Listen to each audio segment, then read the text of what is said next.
Hey listeners, it's Dan here. I want to tell you about a company that I'm really excited about. It's called Current. It's a fintech company that's completely disrupting traditional banking. I'm a new Current customer. And it's already helping me and my entire family manage our finances, all from one easy to use app. So try Current for yourself and get the app by going to current.com/OK. That's current.com/OK. Current is a financial technology company, not a bank. Banking services provided by and Visa debit card issued by Choice Financial Group, member FDIC, pursuant to a license from Visa USA Inc. and can be used everywhere Visa debit cards are accepted. All right, welcome to OK Computer. I'm Dan Nathan. I am here with a general partner and managing director of VC firm Moxie Ventures in Boulder, Colorado. But it's not Katie Stanton, the general partner and VC from Moxie that many OKC listeners have gotten familiar with over the last few months. It's with Alex Roetter, her partner. Hi, Alex. How are you, man? Welcome to OK Computer. Hey, Dan. Thanks for having me. All right, listen, we got a ton to talk about. We're going to hit this whole saga with Twitter, with Elon Musk's bid for the company, his hostile bid for the company. You were an employee at Twitter from 2010 to 2016, last as the SVP of engineering, and you actually hired Parag Agrawal, the existing CEO of the company. That's going to be really interesting to talk about. Really quickly, what is the SVP of engineering at a large social media company like Twitter? Right. So I was responsible for engineering and operations of the company. So a little over half of the company reported up to me. We were building the software, building the servers, the data centers, and the hardware, writing the code, pushing the code, working very closely with product to figure out what to build, working very closely with sales on the revenue side to make sure that the ad system had the features that it needed to keep growing revenue, and making sure the site didn't crash, keeping the site up, all those things. It was exciting and fun. You presided over the ad business from like its infancy when they started figuring out monetization. And I often said this to, I think, our mutual friend, Adam Bain, who was last, COO of the company when he left in 2016. There's probably been a handful of companies that have gone from zero to $2+ billion in revenue in the time in which Twitter did it, which was an amazing accomplishment. I was so lucky. I got to work with great people. I worked with Adam on the sales side. I had a colleague, Kevin Wheel, who is the head of product for advertising as well. We all had great teams and we got to build that. And you're right, it grew like crazy for those first 3 or 4 years that we were doing it. It was a ton of fun. Yeah, so it's interesting. I mean, we'll get to the Elon thing. I want to kind of work backwards a little bit of how you became a VC. And obviously you met Katie, I assume, at Twitter. And there's a lot, I think, that what Elon Musk is trying to raise a stink about with this company. Not exactly so sure what he's so exercised about as it relates to this product, but I think it has to do with the lack of innovation maybe since you left. How's that? All right, let's go backwards for a second here, Alex. How did you become a VC? How did you go from Silicon Valley to the beautiful town of Boulder, Colorado, actually where I think my twin brother lives. He's lived there for 13 years. I've spent a lot of time in Boulder. It's an amazing town. How did you get there? Yep, Boulder is amazing. And you and I, since I last talked to you, we're going to go see a concert together later this summer. Yeah, we are. So I'm excited to have you out here and hang out a little bit. And that concert would be the Dead and Company with Bob Weir and John Mayer at Folsom Field. I'm psyched. I saw them there in the before times, right before the pandemic. Last time they played, it was awesome. So I'm psyched about that. Psyched to hang out there with you. How I got into VC. So I started about 12 years ago, just angel investing casually. And the reason is there's so many people building great things. And I was lucky enough to get to hire a lot of them at Twitter. But you can't hire all the people building great things at Twitter. And it was just a way to see what other people were doing and try to help them, try to mentor them when the right thing to do was leverage your experience to help them avoid mistakes you've made. It's great to get out of their way when the right thing to do is just get out of their way and marvel at the awesome things that are happening. So I just found it as a really fun way to know more entrepreneurs, try to help them a little bit and get to work on things that wasn't Twitter all the time. So it started accidentally. So I did work very closely with Katie at Twitter. We actually met before that. We've known each other for almost 20 years. We met at Google, but worked really closely together at Twitter. And when I started angel investing, I didn't really know what I was doing. So there were a bunch of us that were all kind of new to the space. And we just started sharing deals together. And I would share something with Katie. Hey, Katie, I'm looking at this, but I don't understand this aspect of their go-to-market. What do you think? Or Katie would say, hey, Alex, I'm looking at this, but I don't understand this aspect of the technical details. What do you think? We just started sharing deals. And we co-angel invested and did about a dozen deals together and looked at hundreds of deals when we didn't do it. And then, of course, that blossomed over time. She went to start Moxie while I was still doing other things, and I helped her on the side. And then eventually, my time working on flying cars wrapped up. Hold on. Flying cars? You worked on flying cars. That's what the Kitty Hawk is, I see on your LinkedIn. That's right. Yep. Before we get to that, I want to ask you though, because Katie spent a lot of time on the pod. We've discussed this. Her focus right now seems to be on health and med tech and climate tech. And I'm curious, do you guys have different verticals? Do you work on a lot of the same stuff together? You have a very technical background, obviously, and she's worked at every major social media company going back to Yahoo over the last 20 some years. And I'm just curious if you guys have different focuses. So I don't know if there are many rules, but one rule we have is every deal is a Moxie deal. So there aren't Alex companies and Katie companies. And we're a generalist firm. So we do work on med tech and health tech. As you mentioned, we do a lot in climate. We do things in applications of artificial intelligence. We're really interested in fintech. So we look across verticals. I would say Katie and I split up more by functional area than we do company or vertical. So if any one of our portfolio companies has a branding question, Katie is the natural person to go to. If any one of our companies needs help hiring a CTO, I'm the natural person to go to.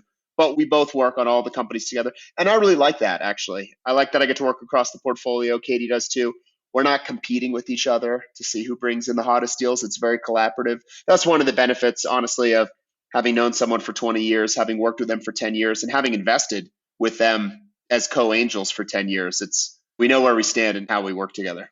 What's it like geographically being where you are? There's a huge migration from Silicon Valley, and Austin's been a beneficiary. Miami, New York City has been a massive beneficiary as it relates to fintech and Web3 and crypto. I know that Katie spends a good bit of time traveling. There's also a great tech ecosystem in Boulder. I know firsthand just from my brother's network there. We're coming out of the pandemic here and things are happening again, but you're probably in a pretty good spot in the middle of the country in a place that has some really good DNA as it relates to tech too.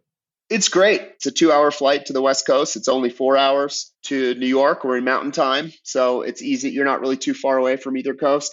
There's great things in Boulder. When I first moved here, everyone was super inviting. I met everyone at Foundry Group, Brad and that whole team that's been here for decades. I met Techstars. I ended up being a mentor at Techstars. Some of the companies that we're now investors in, the Moxie funds, and personally came out of time that we met at Techstars. So it's awesome. It's great to be somewhere with a lot of tech going on.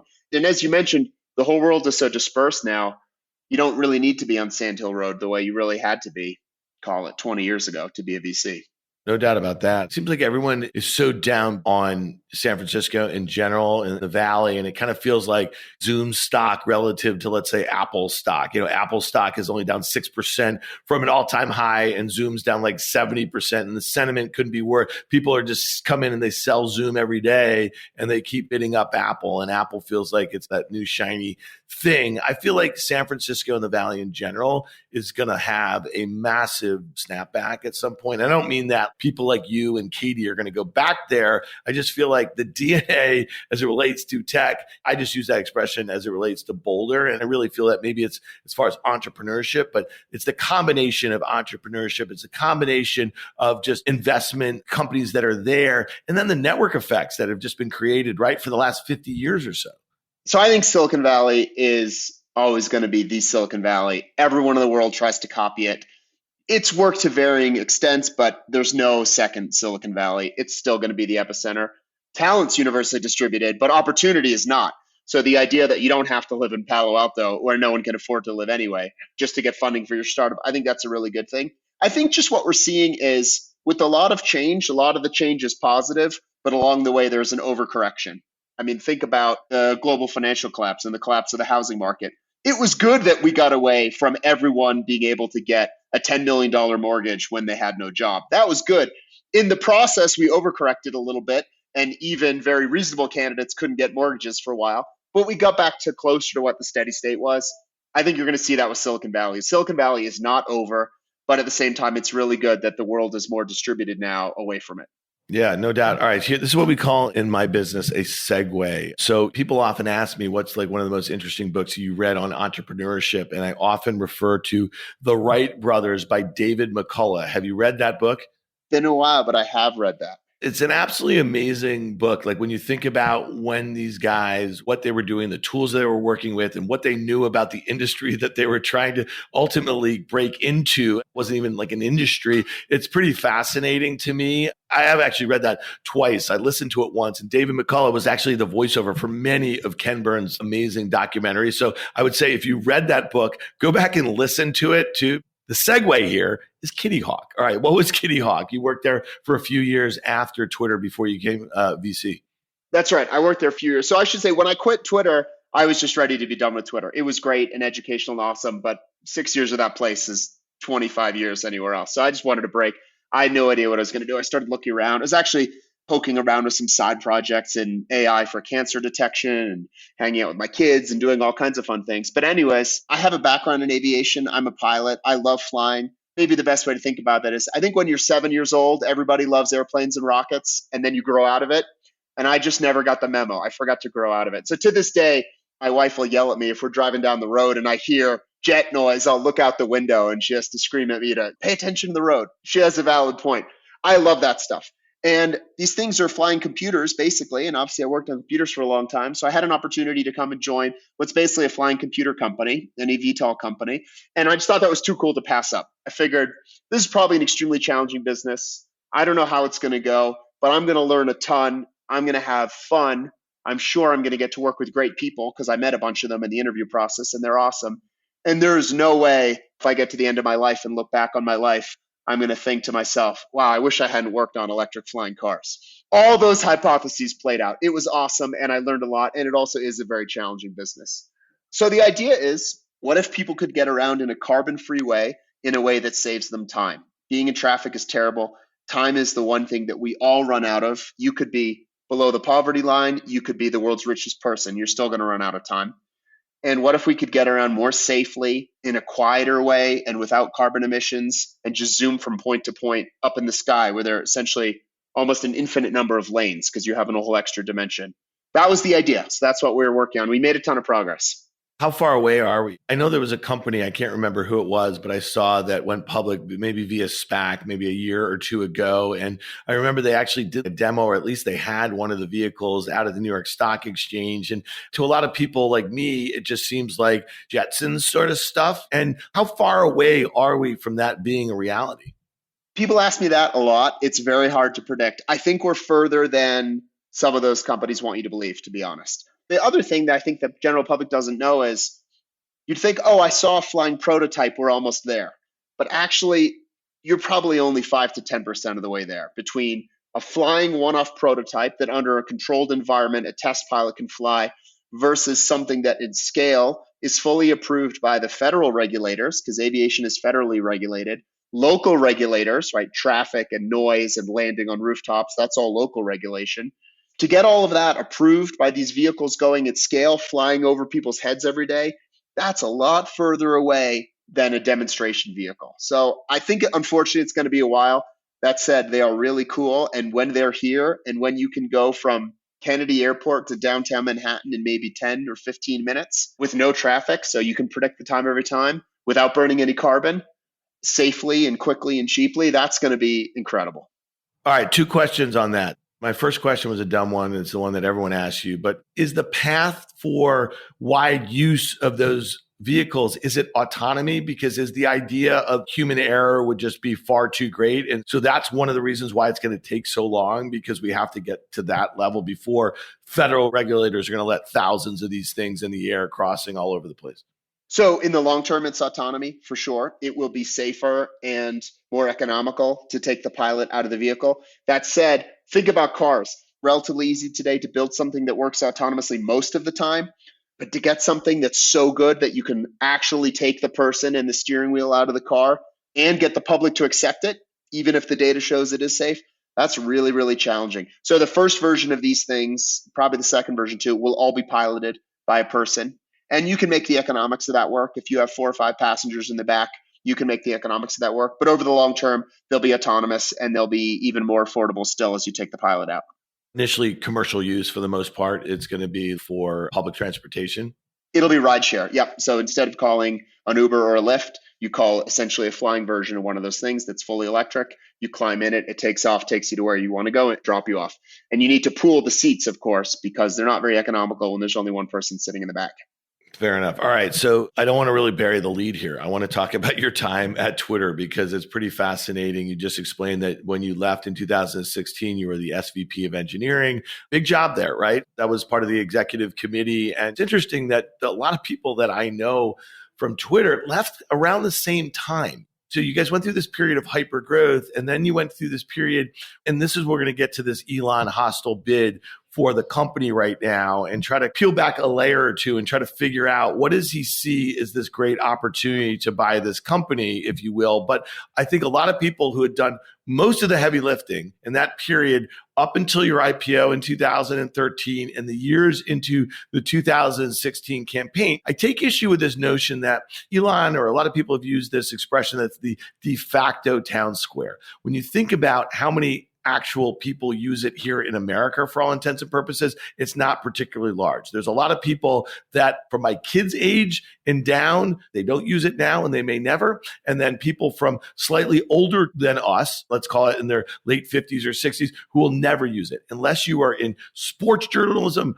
politics, financial markets, or tech or VC. They're just not using it here in America. Now, you could make the argument that it amplifies a lot of what's going on out there in the news or that sort of thing. But for whatever reason, you guys had a huge target on your back, what you did or did not do during the 2016 election, which might not have been fair. But now all of a sudden, that platform being co-opted for some pretty bad uses is now being accused of censorship. And the thing that I find most interesting about it is that the founder of the company, Jack Dorsey, and you don't have to opine on Jack, I'm sure you're friends with him and I'm sure you have a ton of respect for him or whatever, but two-time CEO now who recently just left, he actually seems to be on the side that the platform is not being used for good. So I'm just curious if you can give us a little sense, or the listener a little sense, of what was the reasoning why so many people left in 2016, it seems, in and around the election. Well, I can't speak for other people. I can just speak for myself. But for me, I've been there for 6 years. For reasons you mentioned and some others, 6 years of that company felt a lot longer than other 6 years, 6-year periods in my life. We had grown this revenue engine. That was really, I got to work with great people. We did that. I was very fortunate to be given the opportunity to run engineering for the whole company after about 4 years. I felt like we really did make some meaningful improvements there. It was a turnaround job and it was fun. And I do feel like we made some meaningful improvements, and they're great people there. And we did really get to unlock their potential and make the environment for engineers a lot better. And the site stopped crashing as much. And I feel like we made a lot of good progress. But after 6 years, I just didn't want to do that anymore. I wanted a smaller group. I wanted to be building something new instead of fixing something or trying to change something. And I think that sentiment was shared by a lot of folks who, like me, joined around 2010. We had seen so much. And I think there's probably a reason that professors are offered sabbaticals every 7 years. That's probably not a random number. That chunk of time, 2/3 of a decade-ish, to me, it felt like time for a new chapter. All right. So you hired the now CEO of the company, Parag Agrawal. He was a software engineer. I think that was a title that you had when you joined the company in 2010. And he obviously became an engineering star there. It sounds like he had a very close relationship with Jack Dorsey, the founder. Were you surprised by the choice when Jack left in the fall? You don't have to comment on him as an individual, but more that they chose the CTO to run the company, where a lot of the activist investors who were there prior to Jack leaving, Elon right now, they're critical of the development of the products over the last 5 years and their ability to monetize at the rate that some of their competitors do, their ability to make a user-friendly user interface that will help grow users. As a pundit, when I saw that and I had to comment on CNBC, my immediate reaction is that this is the exact wrong person to transform this company. If we all know what the criticisms are about their ability to grow from here, it just seemed wrong. And so I'm just curious what your thought was when you saw that they hired the CTO. You don't have to comment on him as an individual. I understand what you're saying. I will comment on him because I know him and I'm a huge fan. He's a super genius. He's a hard worker. He's extremely technical. He ships things. In my time after we hired him, he did meaningfully improve and change the things that he touched. So he joined the ads team when that was working very well. He contributed to that and made contributions on something that was working well. When I was tapped to run engineering for the company, I asked him to come over and work on some non-ads things because they were in more need of more significant changes. He was doing a great job working on the home timeline, which is the core product. And they introduced a lot of the ranking and other things, which did substantially change that product. So in terms of a change agent, I guess I disagree a little bit. I think he is a different choice, to be honest. And having come from a technical background, he's data-driven and methodical. He's a clear thinker. He will make a decision and know not everyone's going to love it and won't revisit it the minute it has a less than 100% approval. So I think those are all really strong characteristics. So I really like him. I was surprised, but not because I think it's the wrong fit. It's just not an obvious decision to make. And certainly there's a 5-year gap between when I quit the company and when he was appointed CEO. So I certainly hadn't seen the ramp up where maybe that made more sense. So I was excited about it. I was surprised by it, optimistic about it. And I will say, I will bet on an extremely technical, smart person with a track record of making contributions who then needs to grow into a more broad business role. I'll bet on that transition every day of the week over transitioning in the other direction. So I think it's cool. That's fair. And I mean, that seems about as concise of a defense of that choice, because I'm sure you've read it on the Twitter or on the blogs or on shows like CNBC, where a lot of people were critical. And I think it's important, if you want to fix some technical problems, it's better than having a salesperson, I guess, in charge of that transformation. I think one of the things that stock market investors have been disappointed in, we just talked about their inability to grow users and monetize them at the rate of some of their competitors. But I think they feel like in product innovation, a lot of people still think that user interface is really still hard to figure out. And it's one of the biggest impediments to adding new users to the platform. And so I'm just curious, Elon's an outsider here, and he's obviously a very technical guy. And I know that there's very few people that you'll hear opine on this, say, if Elon really wanted to focus on fixing what he and many other people think are the big problems, he could clearly do it. But the problem is he's the CEO of $1 trillion auto company. He's the CEO of a $100 billion privately valued space company that will likely be $1 trillion company in the not so distant future. Why is he wasting his time with this? He's a power user, obviously. He's got 82 million followers. And when he tweets anything, a dumb dog meme, it gets hundreds of thousands of likes and reshares or whatever. What does he give a shit? If you were there and you were still in that job, you'd obviously be very nervous, because if he wins, you're out of a job for all intents and purposes. And I'm just curious, what do you think he gives a shit? How is he wronged in some way, shape, or form by this platform? Can I answer something you alluded to at the beginning first and then answer the actual question about Elon? Of course. So the thing you said about Twitter is totally right. Everyone knows about Twitter. We think it's this massive worldwide thing on the scale of things it's compared to, like Facebook and Instagram, and it's not. It has an order of magnitude less users than it. The reason we think that is because all the people we listen to, sports broadcasters, you name them, politicians, financial markets, tech people, VCs, they're all on Twitter all the time, talking to each other on Twitter all the time. Every article you read has a tweet embedded in it. Every TV show you watch has a tweet up on a screen, but none of those people are using the product. It's not a billion user product, and maybe it never will be. The things that it's for, real-time news and information, aren't multi-billion user use cases the way sharing photos of your kids is. What do people do on Facebook? They like talk to their high school friends and share photos of their kids. Same thing with Instagram, taking narcissistic selfies. That's overly critical, but you know what I mean. Those are much broader use cases. Doesn't surprise me that billions of people want to do it. In the same way that fast food is a much broader use case than fine dining. You would never yell at a Michelin-starred restaurant because they have less active users than McDonald's. It just doesn't make sense. But you don't confuse those two things because they're obviously different. But I think for the reason you mentioned, we confuse Twitter with one of those multi-billion dollar networks. It's just not what it is. So I think Twitter's main problem is everyone thinks it's something that it's fundamentally not, and thinks, oh, if only we could push this feature or only we had this new leader, it would now become this multi-billion dollar thing. I think that's the core problem. So how can he be so confused about what it is? And he says he's doing this in the name of free speech, because at the end of the day, I will tell you this, trust and safety. And I know you guys have been really out front for 5 years talking about it. You're a private company. You can censor anything you want. You can kick people off if they break your terms of service and everything like that. I was pretty critical because I actually think Donald Trump is a political terrorist. And I think the fact that they allowed him to stay on the platform and cause all of the divisive behavior and instigate here domestically or tweeting from his shitter in the morning to a world leader or something like that. I actually think he should not have been on. I think that he should have had to go through the normal protocols that exist in any government, given all of that responsibility that that person has. So I think they should have kicked him off during the campaign in 2016. First things first. But they waited until people died in a violent insurrection on our Capitol that he instigated, and he used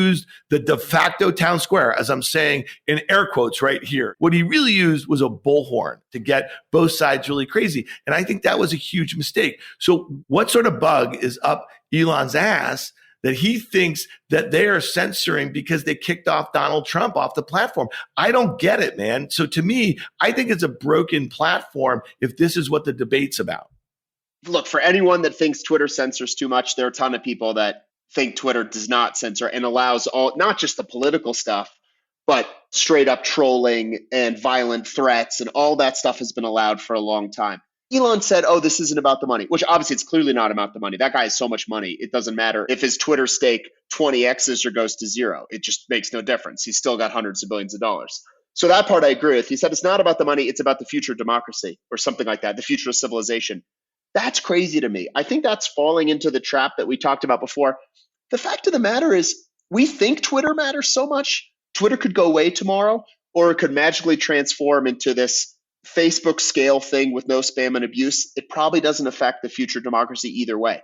Things that do matter a lot more are the things that Elon is really good at, like transitioning transportation to an electric future, building a multiplanetary society. I mean, the main thing about Elon that perplexes me is not why he's interested, but he's clearly a busy guy. I don't think he's looking for non-priority zero things to work on, non-most important things to work on. Like, go work on something that matters more. So he obviously cares deeply about climate change, which again is somewhat perplexing when you think about the type of speech he wants to allow back on the platform and the types of policies those people tend to support on average. If you care about climate change, Tesla alone is not going to solve climate change. We could all have electric cars. We still have massive problems. Concrete and steel emissions, agriculture, long duration storage, so we can get our baseload power to intermittent renewables. There are massive problems. Those are exactly the crazy, large scale, hard software and hardware combined problems that almost no one in the world has success solving except for this one person. There are a million people that have opinions about free speech on the left or the right. It's unclear what the right answer is, or even if there is a right answer.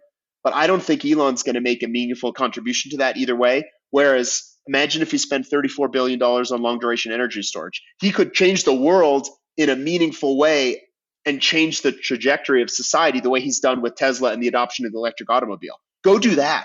If you're worried about the future of society, get us on an 100% clean grid, for example, by building storage. Get us carbon negative cement and steel that's cost competitive.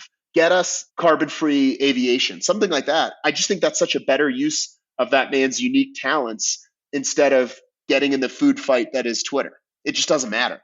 It seems like it's entertainment or maybe a joke. And you tweeted this a couple weeks ago. I feel like the whole Twitter Elon thing is an elaborate April Fool's joke. Every time I read a headline, I double check that it's not dated April 1st. It just seems like a bit of a sideshow. So what is your take here? Because when you were there were plenty of rumors routinely about larger platforms that might buy you or even Salesforce. This is really disruptive stuff, though. They held an all hands on deck meeting. I'm just curious, did you hear anything from some of your friends who are still there? Are they all like, this sucks? Because I've heard a lot of VCs and some ex-operators just say if they would take a flamethrower to the operation, they're using revenue per employee. And I have to think if you're there and you're happy, you are unhappy about what's going outside of this. I'm just curious your take on that. Yeah, I feel really bad for the people there. I feel really bad for Parag. I think, first of all, being the CEO of Twitter is probably one of the hardest jobs in Silicon Valley in tech. And then to have the world's richest man 4 months in talking about how there's no confidence in the management team after you just tweeted that you're excited about him joining the board, and then you tweet later that it's the right decision for him not to join the board. I just think it's very hard to have the moral authority and leadership that you need to drive change in that world. And I think that's a thing If I could give Twitter any advice, it's just focus on something and ignore the noise. The small number of people that actually use Twitter that are extremely vocal, that's not who you should pay attention to. I'll give you a perfect example. Whether or not there's an edit button is this religious thing to a small number of people. It turns out, speaking of the future of democracy and civilization, it doesn't matter at all. So there are 300 million active Twitter users. That's something like less than 5% of the Earth's population. Of those, 80, 90% of them don't even tweet anyway, so they don't need an edit button. So we're talking about maybe 0.4, 0.5% of the Earth's population max would ever even notice if there was an edit button. And yet it's this massive religious thing that we think is going to affect the future of the company and democracy. Who cares? No one cares. So you got to ignore these loud people talking about specific things that they want and pick something and go execute it.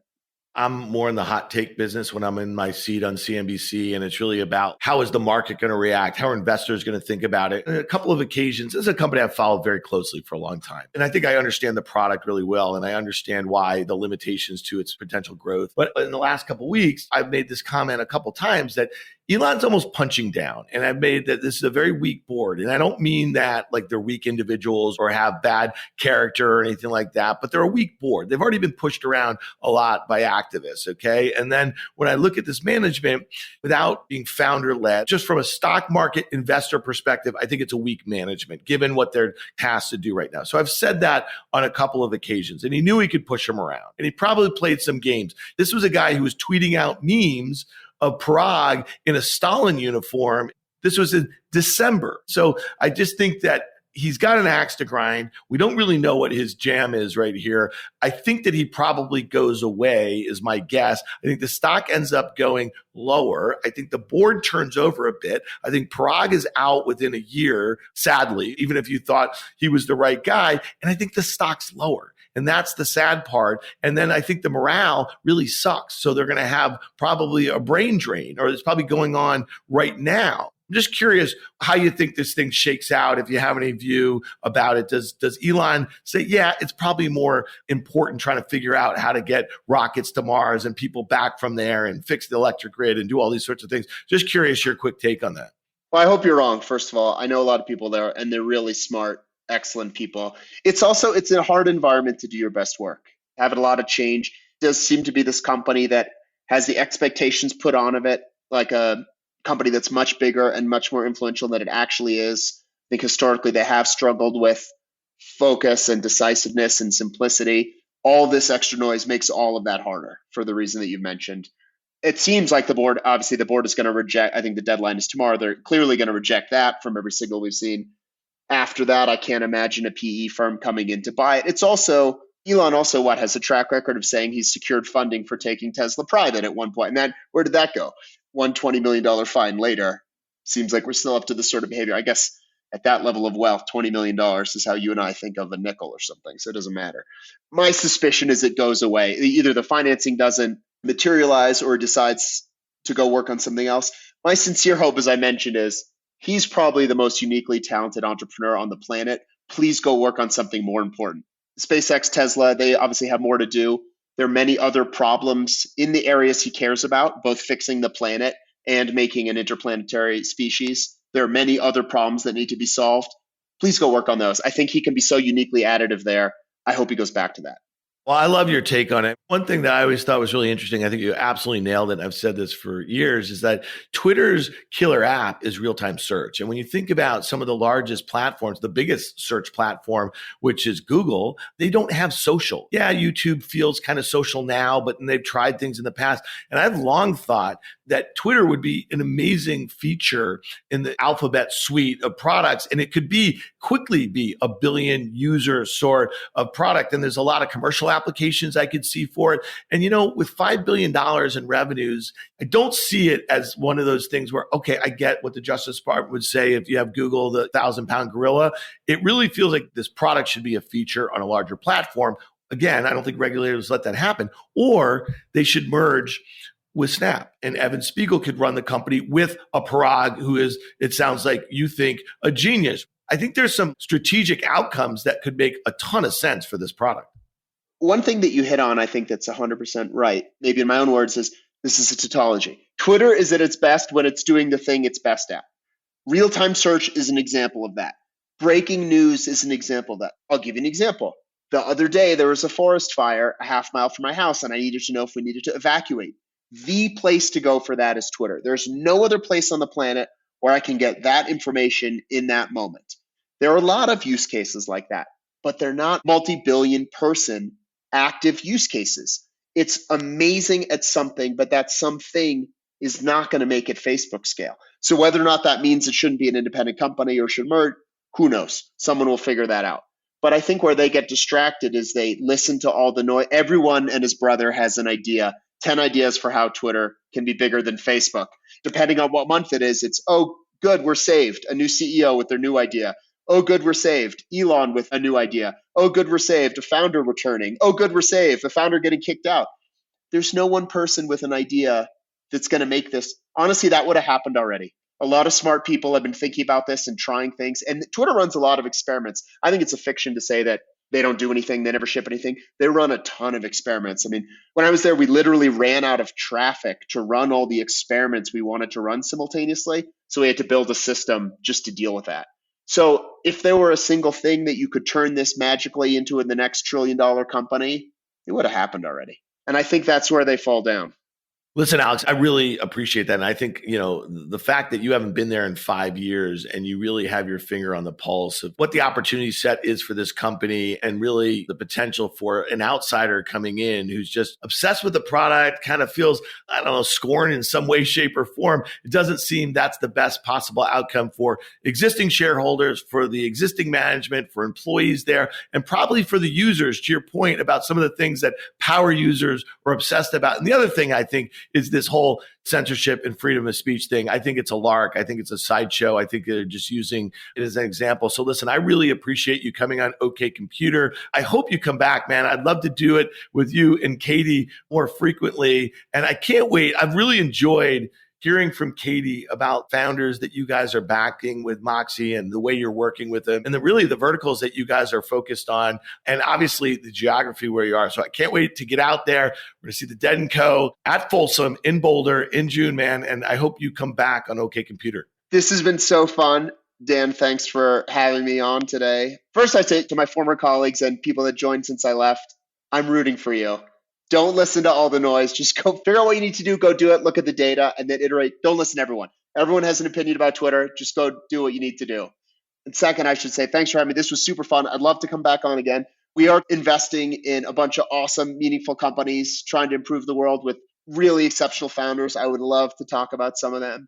Alex, thanks so much for coming on here. You have an open mic whenever you want to come back with whoever, and hopefully we'll do it a lot more frequently.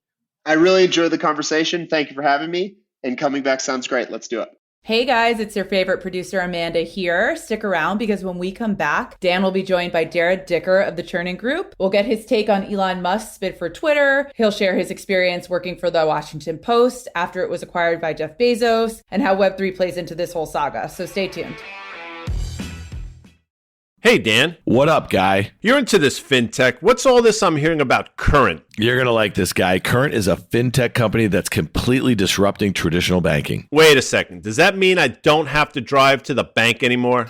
Yeah, exactly. I'm a new Current customer, and I manage all of my finances from one easy-to-use app. Well, I got to get this app, but where can I learn more? It's super easy. Just go to current.com/OK, OKAY, and download the app. That's current.com/OK. Current is a financial technology company, not a bank. Banking services provided by and Visa debit card issued by Choice Financial Group, member FDIC, pursuant to a license from Visa USA Inc., and can be used everywhere Visa debit cards are accepted. Hey, it's Dan here. I'm excited to tell you about a $1 billion app that's disrupting the way people like you and me invest. It's called Masterworks. They offer investors access to an estimated $1.7 trillion alternative asset that was once only accessible by the ultra wealthy. I'm talking about blue chip art. Blue chip art has seen price appreciation that's outpaced the S&P 500 by 164% from 1995 to 2021. And the Wall Street Journal recently called it among the hottest markets on earth. It's no wonder the ultra rich like Jeff Bezos recently sold tons of Amazon stock and bought more art. And now you can too with the art investment app called Masterworks.io. Join over 300,000 members for free on Masterworks.io. Just go to masterworks.art/OKComputer. OKAY. That's masterworks.art/OKComputer. See important disclosures at masterworks.io/disclaimer. All right, I'm back with Jarrod Dicker of the Churning Group. You guys know and love him. And we're catching him here on a Tuesday before he's about to do 4 consecutive nights at Fish at MSG. While you can probably still put a couple sentences together. Jarrod, how are you? Great. The boys are back in town. Fish usually does 4 nights during the New Year's run, and they had to cancel in 2020. And they usually come to the Garden every year. It's the hometown show, and they haven't been here in 2.5 years. So everyone's ready. They're going to burn it down. I was at that last run. I think I told you. I think it was December 30th, 2019. And I'd never seen a Fish show. And I grew up, I'm a bit older than you, as a Grateful Dead fan. And, you know, it's interesting because when Jerry died in 1995, a lot of Dead fans were already Fish fans and they kind of fully went into it. And then a lot of Dead fans just didn't really want to kind of recreate like they thought, you know what I mean? Like the fandom and that sort of thing. But were you always a Fish fan or did you convert from the Dead? I'm a bit too young. I never saw Jerry, but I'm a massive Dead fan. I've seen like every iteration post Jerry. I have 15 tattoos and 3 of which are Dead related. So I'm definitely deep in that. But Fish was interesting. I mean, I got into Fish. I went to a festival when I was about 16 that they threw up in Maine. And that's where I really caught the bug. And if anyone knows like the Fish community, I mean, one is they never played the same show. So everything is really kind of spontaneous and new. As musicians, they're just completely out of control. And the community is amazing. I mean, it's so funny. It's like Fish was always something that you kind of kept to yourself. And then more and more people start to talk about it more. And now that I'm in Web3, everything that you learn from Fish and around community and these like subcultures and incentives, I connect everything to Fish. So I've really made it a part of my work. It's pretty cool. I've heard you talk about it. You've talked about it on the pod here. Bob Weir, obviously the Grateful Dead, was on our show Fast Money on CNBC back in like 2013. And I think he was talking about some new project he was working on. It was like some streaming thing or whatever. And I remember saying to him, like, literally, they created the first social network. Obviously, it was IRL, but you think about the ways that the fans would communicate with each other, how the band would communicate with fans, how they were able to capture and create fandom and that sort of thing. So pretty cool stuff, man. Well, listen, let's get to something I think that is a topic that I think you, me, a lot of our friends, whether they be in media or in tech or in finance, a lot of people are talking about it.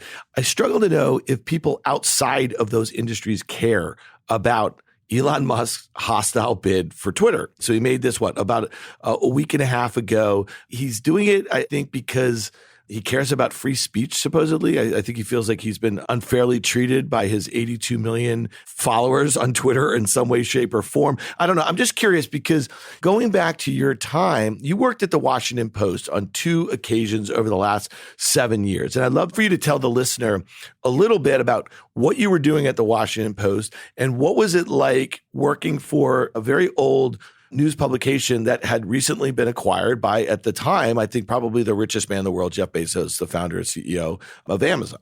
It's a very loaded topic that I think could go in a variety of directions, but it's one that's very dear to my heart. I mean, as you mentioned, I was at the Washington Post, I was at the Huffington Post in the early days, and I had a company that was really trying to focus on the value of information and how to better expose truth. Will you take a step back on that? What was the impetus? So that was Poet. And so you just said some really interesting things. It was about trust. It was about transparency, that sort of thing. So what was it that led you to create that? Were you like Elon Musk 5 years before Elon Musk was unhappy about those issues at Twitter?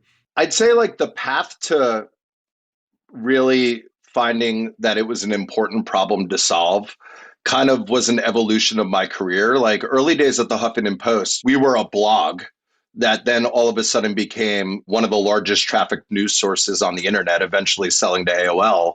And at that time, and I'm sure, I mean, you remember this, and I'm sure many of the listeners remember this, it was really a game of like social and SEO. People didn't really look at the URLs before they clicked on them. So publishers were really incentivized to like get on the first page of Google, really build social headlines that would capture audience attention, because the whole game was that people are looking for something, and if you could be the first link or article in front of them, they'll click it.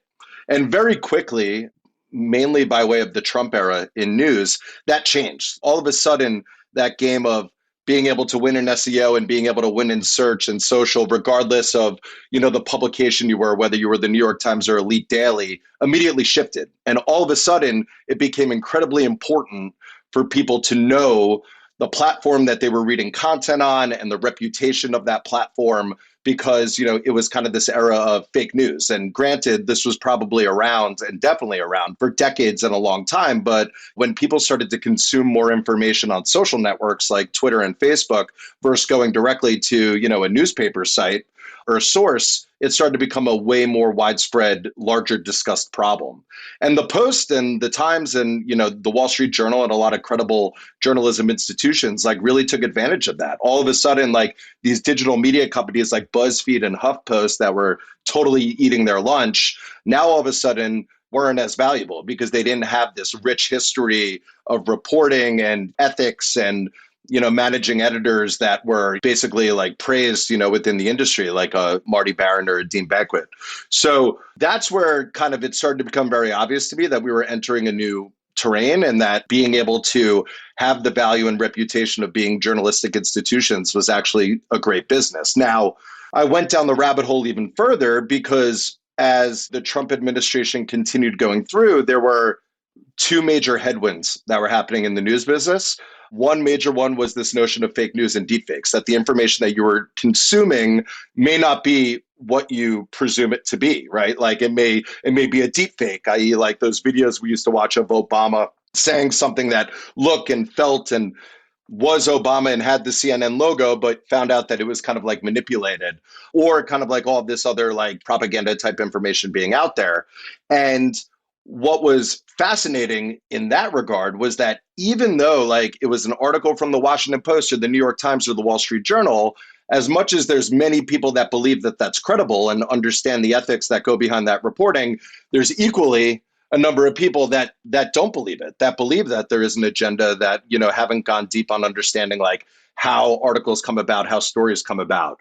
So that led me to become the founding CEO of this protocol called Poet. Poet in 2017, 2018, the whole idea was trying to put information and IP on chain, which people thought we were crazy. Now that's basically every NFT project. So we were just way too early. But the notion was, if you can start to put, if the first path to publish was putting information on chain, and then it went through the distribution and then consumption process, well, then people could take the time to better understand where that information came from and make better decisions themselves, right? The idea was, if information is important for your health and good information is important for your health, which it does drive your mentals and things of that nature, then very similar to smoking cigarettes or drinking alcohol, there should be a way for people to be warned or better understand what they're consuming if they so want to go down that path. So that was kind of the notion of Poet and what we really started thinking through. But a big issue, and I think we're seeing it today, in the overall kind of Twitter discourse and the Elon discussion, is what is free speech? What is good information? And I do believe a lot of that has to do with people better educating themselves as to what the processes are for some of these institutions and how they get to reporting the information that they do report. Right. But let's think about this. Free speech. Okay. So how has Elon been harmed? How have organizations or individuals and so who's being censored here? That's what I don't really understand. Is it that Donald Trump was kicked off of a service that is a private company that had all these rules about trust and safety? He routinely violated them for 5 years, and they waited until people died in a violent insurrection on our Capitol to kick him off. And that's the impetus for this. That's what I don't really understand when you talk about transparency. Because I look at my trending right now on my Explore tab on Twitter, and I see two things that are debunked. One, a video of Obama. This is 2022, okay, of a video from Obama from 2017 that's going around, meant to be something right now. So going back to the deep fake thing, or misappropriated or misallocated kind of information. And one of Mika Brzezinski, who is a talking head on MSNBC. So I don't don't understand, because Alex Jones, one of the worst people in America, maybe the world, has been kicked off this platform. So I just don't understand how an open API or putting this stuff on chain fixes a lot of these problems in a way, because if we're going to go back to that period where we're going to allow for these platforms to be co-opted and used, and we've seen it firsthand right here with our 2016 election. I just don't understand. Help me understand this. What are some of your tech friends? What are your Web3 friends? Because I keep seeing a lot of the people who think they're just a lot smarter than most of us. Like, this is about owning the libs. This is about, and I don't get it, man. I really don't. Yeah, I think one big thing is curation and the responsibility to basically monitor content and build a safe environment for the broader mass of users. And don't forget, that was the value of a newspaper, right? A newspaper, even though a lot of its original reporting and people are staffed and there's bylines, it was really kind of curating an experience of information that was delivered to you on a front page and going deeper from an editor and from a brand that you trust. So you effectively put the responsibility and the ownership in the media company that you follow to give you the information that they believe you need that could better help you in your community if it's local, or society if it's global, or your passions if it's something like sports and tech and so forth. But that was the role of a newspaper. And basically Twitter became the new A1, right? Twitter became the front page for not most people, because I still think we feel like, people like me and you are on Twitter all day, so we feel like Twitter's way bigger than it actually is. But for a lot of people, it did become the A1. A lot of journalists started to just create content directly for Twitter or snippet their articles out, and conversations were being had. So people really use that as their front page. And now all of a sudden, Twitter's burdened with the responsibility to curate this information and be responsible for this information. Wait, but are they curating it though? So that's the point. Really, only if it bubbles up, only if there's something that is really divisive that might threaten the rules of trust and safety. That's when humans come in. So if you're telling me, are the algos, are they? Yeah, people get frustrated, I think, with the algorithm of the content that they see. You see a lot of the blue check mark arguments happening, which is how you get verified. There's many people who, claim to, and it's definitely true, have tried to get verified. There's a lot of mock accounts. There's a lot of people pretending to be them, creating content, DMing other people.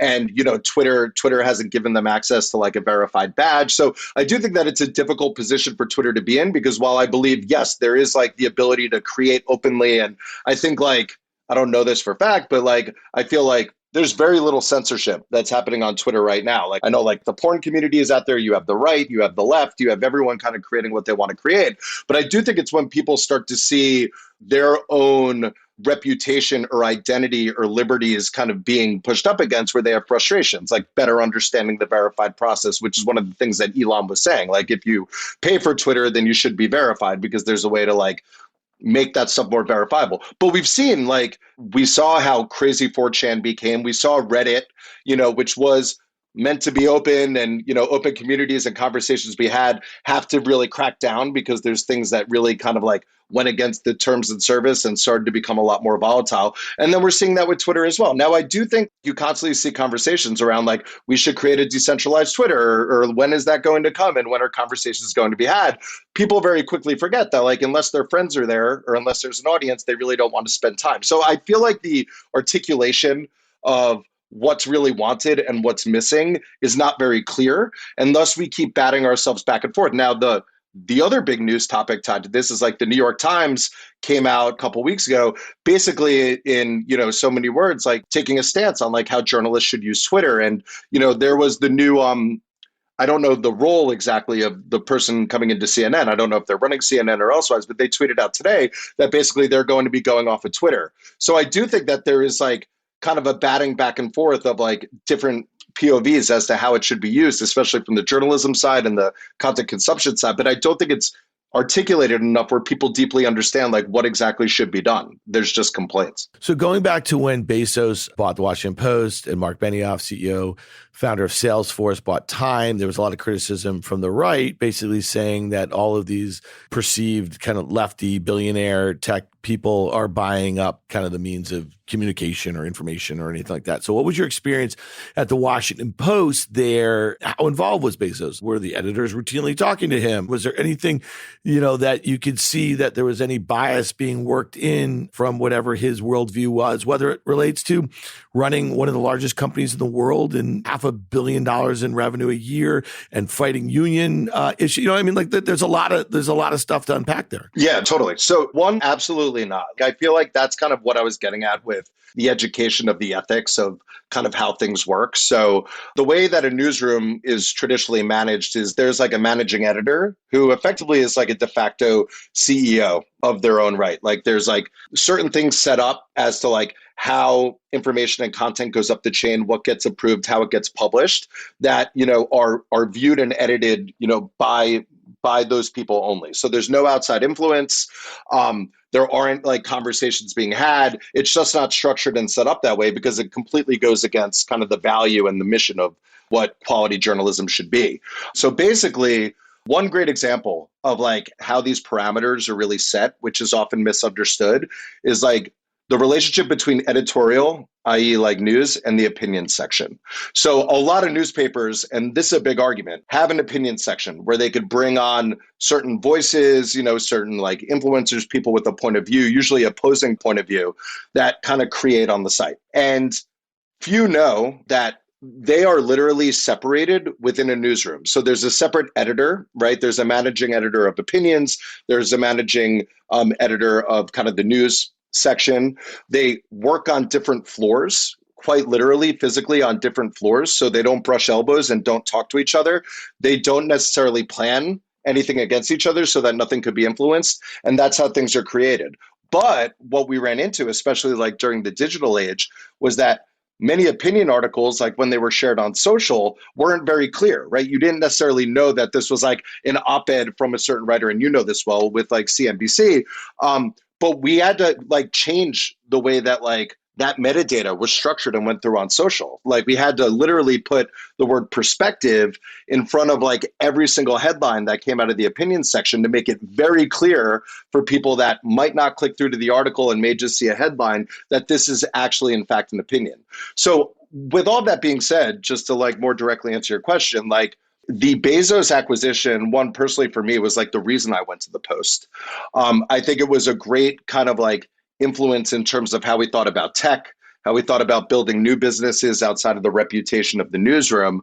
But there was no kind of like interference or relationship with things happening within the newsroom itself. And, of course, like people could feel like different ways about that. But, being in there, I could tell you that was in fact the case, where Marty Barron at the time when I was there, really kind of felt like the driver and the CEO of kind of what was happening on that side. And then you had Fred Ryan, who was the CEO of the business, who basically had the relationship with Bezos and would have conversation around the business and new ventures there. But it's funny. It really feels like this is an apples to orange comparison, if you will, because, Twitter is a platform, right? And I think that we keep hearing this expression, it's the de facto town square. And to your point that you made earlier, there's 320 million global monthly active users. Facebook has 3 billion. They have more than a third of the planet on theirs.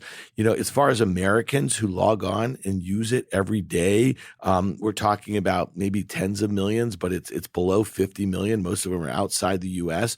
So you have Elon, who's a power user, and there's a lot of things he really doesn't particularly like, but he's the single largest beneficiary of the service the way it exists right now. And so if he goes in and he fixes a bunch of these things, there's no guarantee that those issues as related to free speech change whatsoever, especially in the world that we live in right now. And so I don't know. I just find it really different than comparing it to, let's say, if he were to go buy the New York Times because he's pissed off about the opinion writers there, you know what I mean? That sort of thing. That would be really troubling in a way. So I don't find this that troubling. It's a bit of a sideshow. And I'm just curious because Jack Dorsey, I think his role in all this is really important. Here's a guy who is a two-time CEO, a founder of the company. He was recently pushed out. He really does believe in a kind of open sort of source platform. They started that Blue Sky initiative a few years ago. It doesn't seem like it gained any traffic. And if it were to gain some traction, wouldn't it have been the end of the centralized platform that's able to garner $5 billion in ad sales a year? You know what I mean? So that's what I'm curious your take on that. Yeah, I think a lot of the approach to decentralization, especially with these new services, directly conflict with existing models. When you think of the advertising model, when you think of the subscription model, a lot of these are very data reliant. They're basically giving service to users for free in exchange for data so that they could be monetized there versus what you're really seeing in the emerging kind of Web3 market, which is people buying in, being able to control their data, being able to kind of control the situation and be interoperable, like take what they have and leave and go to another platform as well. There is an argument that many things are more decentralized than we feel, right? Like a big complaint for a lot of the centralized platforms with like Web3 enthusiasts is that, these centralized platforms monetize your data. It's all based on advertising and you're getting no value out of it. If you've ever looked at like the ad tech space, like the amount of different companies that are in the ad tech space and controlling like the cookies and the delivery and the traffic and so forth, it's like thousands of companies. It's arguably one of the most decentralized things you've ever seen in your life, to the point of almost chaos. I do think that it's very difficult for a lot of these incumbent platforms and companies to really go purely decentralized without completely gutting their business. I do think that does give opportunity for a lot of like foundational new companies to be created that could arguably compete or bring new value that kind of is like birthed out of the purpose and the intent of what people got out of those platforms. But granted, we have not seen it. We've like been, not counting Bitcoin, but as Ethereum's been kind of like in existence and dApps are being built on top of it. There's a lot of attempts for these things to be built. In the end, right, I think humans are very social and we like to spend time where people are spending time as well. So while there may be frustrations on Facebook or Instagram or on Twitter, and we may not like the way that data is used or that the monetization methods are, we spend the time there because that's where other people are. So I think any decentralized service, for it to be at the scale of like what a Twitter is and what, a Facebook is and so forth, would really need to attract enough people where people feel like they're spending time with others, or else it becomes hyper specialized, which isn't necessarily a bad thing, but basically goes to the antithesis of free speech. Because, it may support free speech, but you become an echo chamber, right? You're like finding these like communities where people are just saying what you want to hear versus getting an alternate opinion. And that's essentially what's happened though with Twitter in a way. Why is it stuck at 300 million, active users? Because there's only a handful of verticals that do really well. It's politics, it's entertainment, it's sports, it's markets, and they are heavily curated for a whole host of reasons. Let's talk about dApps, decentralized apps, okay? And so that was, one of the big promises of smart contracts, right? So if you think of a layer one protocol like Ethereum, and one of the bull cases there, obviously, is dApps. I haven't really seen any that would be like a normie like me would use just yet. I know that, for years, especially in that period of time that you were probably at Poet and considering that some of this stuff at the Washington Post and talking about transparency, that was like one of the promises, right, of a blockchain. So it hasn't happened, but we see Ether in particular kind of struggling. There was a lot of talk on the Twitter last week about the merge to E2 being pushed out. And, it's funny, Packy and I were having this conversation a couple of weeks ago in the pod, and he had kind of laid out another bull case for Ether, into year end. And, not like a table pounding, but he was like, listen, I buy on dips and here are the reasons why. And, it's funny because it was, early April, and that was the exact bull case that he laid out in early April of 2022 was the exact bull case that was laid out in April of 2021. And very interestingly, the price was almost the exact same spot. Now, it's up 50% from its lows. You know what I mean? It's also down 50% from its highs. Not a lot's going on there, but if you're pushing out the kind of merge, which was really going to hopefully fix the problem from proof of work to proof of stake, lessen congestion, lessen fees. Talk to me about what's going on here. And is it just a couple months here? Or are we talking again? Because it should have been done by now if you're thinking about the bull case early last year. Yeah, no, I think a lot of the progress on Ethereum is very promising. It's a highly technical challenge to be overcome that many people are working on. Again, like we've had a lot of the L2s come out and help satisfy a lot of those frustrations, whether that's like gas fees and scalability with what you've seen through like Polygon and others that are kind of built in order to accommodate that. We're still seeing most user interest on Ethereum. We're seeing most development happening on top of Ethereum. Packy wrote that great Solana piece, I think late last year, that was talking about the transactions per minute and the kind of cost efficiencies of building on top of Solana. And while Solana continues to grow, it hasn't necessarily pulled too much away from Ethereum, and the developer focus is still happening on Ethereum. And the NFT, I think at the end of last year, like 90+% of the NFT volume happened on Ethereum. So I think like this is a problem that will be solved. I mean, I know that it feels like these predictions have kind of bucketed it within a year, and then we look back a year later and we're still in the same place. But again, like I think it's not rocket science, but it is rocket science in a different way. Like you're really maneuvering this new age type computer that a lot of people are working on, a lot of people are using, has consumers, has developers, and things need to be done very carefully in order to kind of help achieve, especially a migration like that. So I'm very confident that we're going to get there. I think more and more we're going to see development happening on top of Ethereum, especially on the L2 side. But I hope, more directly as Ethereum begins to kind of transition that over. But I'm in Packy's boat. I mean, I have a strong bull case and feeling around Ethereum. I think end of year, we'll definitely see ups again. And it's just tracking a few things. I mean, it's tracking the amount of investment capital that's coming in. I think like $12.5 billion of VC capital went into Web3 just in Q1 in like 650 companies. Again, many of those are building dApps or on top of the Ethereum blockchain. The talent migration is massive. And that's not just like people saying it. We're seeing it happen constantly. Web3 companies or Web 2.5 type companies are emerging every single day. So I think with that sort of focus and action and capital coming in and kind of the value that I guess like in return is perceived and felt mandated by those folks, like it's near. Did you catch this article in Bloomberg today? Crypto startups bring in billions, even with lofty valuations. For now, you like that for now, and it's just talking about so that kind of quoting that kind of first quarter number that you're talking about. But it seems like there's some trepidation on some of the valuations, and we've talked with Rick Heitzman on many times on the pod over the last few months or so about the lag between public market valuations and private market valuations. And I'm just curious from your perspective, because you're looking at a lot of different companies in Web3. Is Web3 different than some of the normal tech sort of private ecosystem? Are we likely to see inflated valuations there relative to, let's say, some hot consumer app or some other crap? You know what I mean? That's been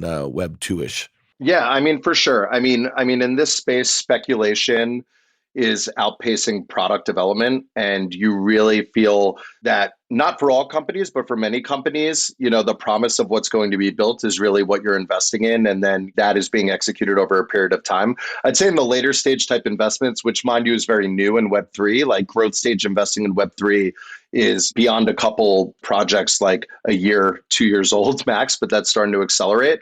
Those you're really seeing more kind of immediate product fit. You could look at traditional like user growth numbers, usage type numbers, revenue numbers, and be able to attribute value to that. But a lot of these pre-seed seed companies that are coming out, you're betting on the team, you're betting on the products that are going to be built and released. So that's why I think it's very important as an investor to like have conviction in exactly what you're looking for. So like we look at particular primitives, which are like, how is crypto uniquely unlocking this?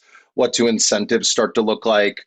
Are tokens kind of changing the way that people are engaging and thinking about this sort of business? And you have to kind of be like highly convicted in understanding like how you believe that these companies and founders are going to develop that. But it's definitely an inverse type approach. Like you look at, consumer applications in, Web 2 that are continue to be created. And sure, there's pre-seed, pre-product that's being developed there. But for the most part, you can see like what usage looks like, what test flight looks like, how people are going to leverage it. Now, the one thing I will say is we talk about scaling Web3 or scaling crypto all the time. And what I think is fascinating is the few amount of users that use certain applications, like we talk about 1,000 true fans or 100 true fans, like we can live in a world in crypto where all you need is really 10 true fans, but those true fans drive a tremendous amount. I mean, I'm exaggerating there, but drive like a tremendous amount of like market volume and usage. And because the crypto users, I mean, we've seen this through like the OpenSea numbers, the amount of users compared to GMV is just massive. Like there's really nothing that compares to that. I think there's like 190 million unique Ethereum addresses that are driving all of this value in market. So I think it's very important to be mindful and not discount the power of these crypto users and how much value they really bring to these systems. I think that's very different to how we've looked at these Web2 type platforms where the experience is free in exchange for advertising. It's an entirely new model. Yeah. Well, I'm following your progress there and the sort of investments you and some of my very smart friends, much smarter than me, are making in Web3 because, at the end of the day, you would probably look to me and say, hey, listen, some of the most successful Web3 projects were actually founded, or some of the, the best investments were made in that last crypto winter in 18 and 19, that sort of thing. And so some of the smartest people who are focused on this, they kept their heads down. They didn't really care about the price of Bitcoin or the price of ETH at the time, and they just kept on investing or building, that sort of thing. Well, listen, man, I'm glad we caught you before your run with Fish at MSG this week. Enjoy it. Keep it all together, and we'll see you very soon on OK Computer. Thanks, Jarrod, for joining us. Thanks, man. Pleasure. Thanks again to our presenting sponsor, Current, and our supporters, Masterworks and Taboola, for bringing you this episode of OK Computer. If you like what you heard, make sure you hit follow and leave us a review. It helps people find our show. And we want to hear from you. Email us at contact@riskreversal.com. Follow and connect with us on Twitter at OKComputerPod. We'll see you next time.